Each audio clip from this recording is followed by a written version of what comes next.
If you and your spouse or common law partner have a bit of an age gap as you head into retirement, there's a lot more planning issues that you're going to run into. And it's very important that you put these things in place before you actually pull the trigger and retire. When I talk about an age gap, I'm saying 5 years or more. We've had everyone from 5 years all the way up to about 25 years. So there can be massive age gaps, there can be small age gaps, but 5 or more years, you can run into a few different planning issues that you have to be aware of. My first piece of advice, and this isn't one of the 5 tips, but my first piece of advice would be talk to your financial planner. And if you don't have one, hire a financial planner.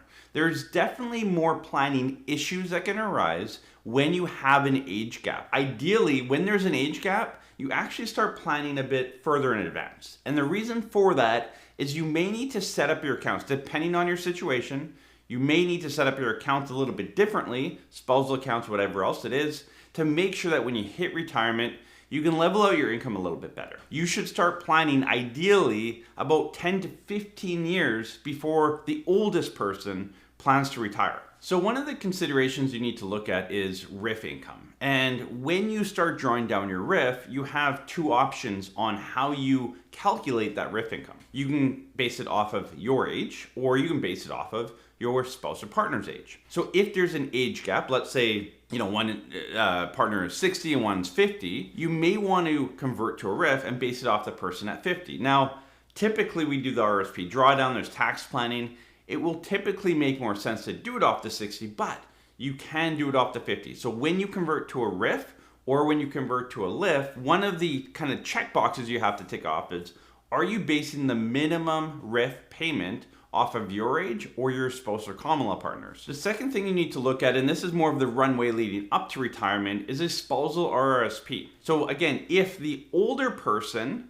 has an RRSP and is the higher income earner and the younger person is not, you may want to build up a spousal RRSP for that younger person to create some flexibility. It may help too if you want to retire at the same time and there's that age gap and maybe the older person can't split their income yet. We need to draw income in the hands of the younger person.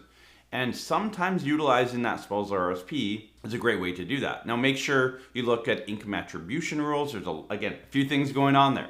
But a spousal RRSP can be a good way to level out the income, especially if there's an age gap and you're retiring a bit earlier and are unable to do income splitting. The third thing you need to look at is the types of income you're going to have in retirement. So take your current financial picture and fast forward.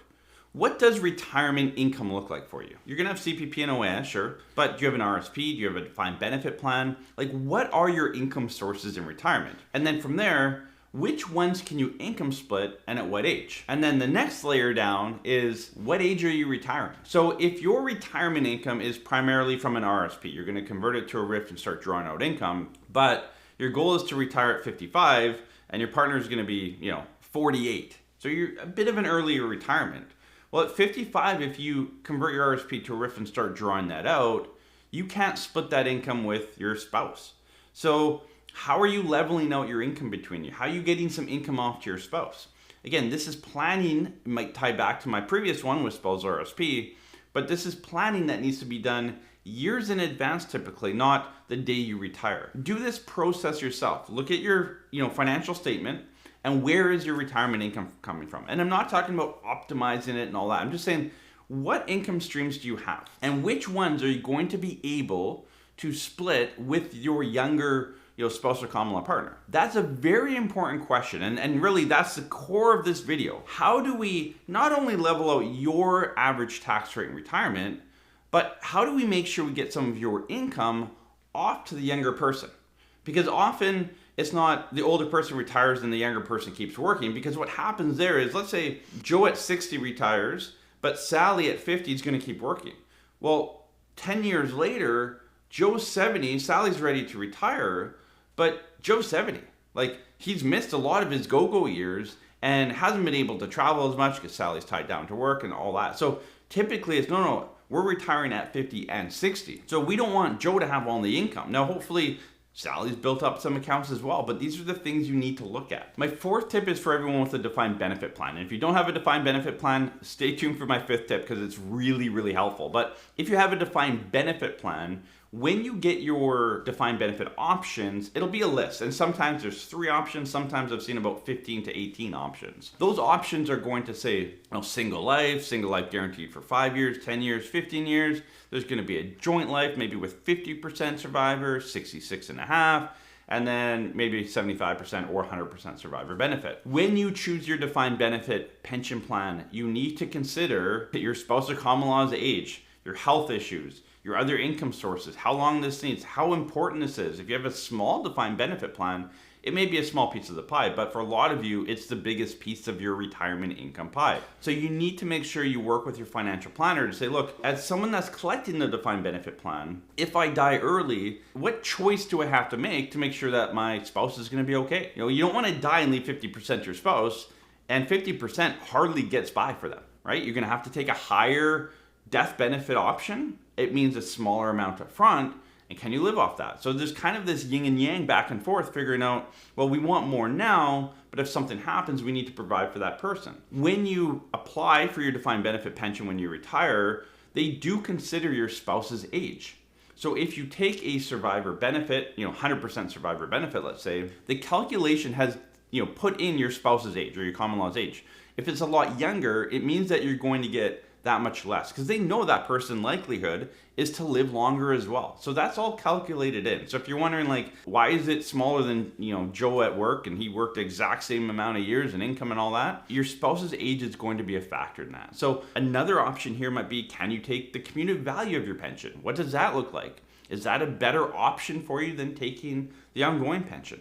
These are things you need to consider. And if you're looking for help with your defined benefit, should you take a cumulative value or the ongoing pension, we do offer that consultation. Just email our office, info@parallelwealth.com, and we basically do an apples to apples. What does it look like to take the cumulative value? What does it look like to take the pension plan? Going forward, what's going to give you the most bang for your buck? So we can do that breakdown for you if you're looking for that. All right, the 5th and final tip, and this is one we probably implement most when we create a plan with a bit of an age gap. Now, this is all dependent on what age you retire at. But let's say we just did a plan the other day for a couple that, she was 65 and he was 55. 10-year age gap, they were both retiring, but they both had about the same amount of RRSP. So what we did is we converted her RRSP to a RRIF and started drawing that out. Now, because she's 65 and older, she can income split that money. So we basically left his, we're gonna draw down hers. So more of an aggressive drawdown for the next 10 years and almost wipe hers out. And then when he hits 65, we'll turn his tap on into a RRIF and start income splitting that one. So it was draw one down, then draw the other down. Now, obviously this only works if one person is 65 or older and they can split that income. So for this couple, it worked really well. That may be your situation as well. So consider, again, when you look at your assets, we look at individual silos all the time, and we need to make those work together. And part of that is looking at what type of assets, how old are you, how can we draw these down? It's a family, it's a household asset. So in this case, drawing hers down first and basically wiping it to close to zero. By the time he turns 65, we can then start drawing his down and then delay CPP and OAS. It created a really great tax plan and income plan. It met all their needs, and it took a lot of stress off them because they were worried about him only being 55. They weren't sure how this was all going to flow. So that's another consideration is, you can always turn on one tap, keep the other one off, let one, empty out, turn that one on. There's all these taps that you can turn on. Everyone's situation around retiring with an age gap is going to be different. The age gap's going to be different, who has what assets, what type of assets. It makes a big difference. If you are retiring and your spouse or common law partner is more than 5 years outside of your age, then you need to have a proper plan put together. It will be worth its weight in gold if it's done right. Talk to your financial planner. If you don't have one, reach out to our office. You can learn more at parallelwealth.com/planning.